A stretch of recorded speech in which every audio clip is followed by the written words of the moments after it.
For the EFD Group, Mr. Bloom, 2 minutes. I'm a baby boomer. I was born just after the war. We've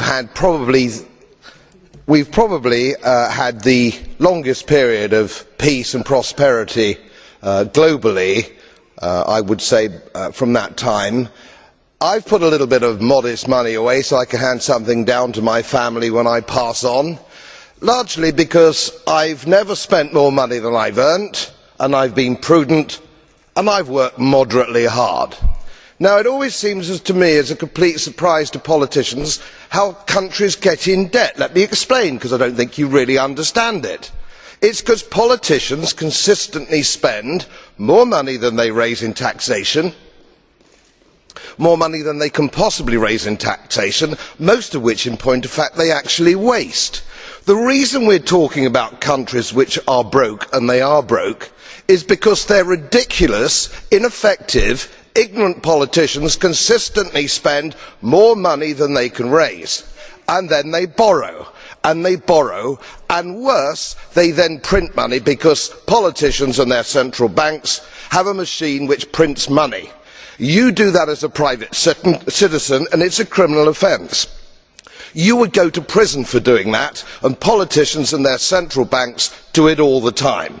Let me explain to you that these countries are broke, and they're broke because of their own stupid leadership and politicians, and it's immoral to ask ordinary taxpayers of any country to pick up the tab for failed politicians and failed banks. They are defaulted, they're broke. For God's sake, let's all of us admit it.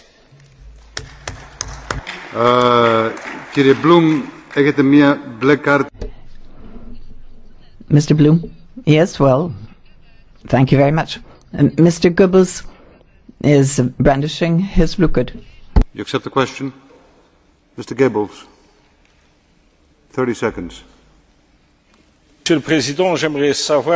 President, I'd like to know if Mr. Bloom knows that Spain is less in debt than the UK, that Ireland was under 60% before the banking crisis, and that Ireland, in going to debt to save its banks, saved the money of the British banks.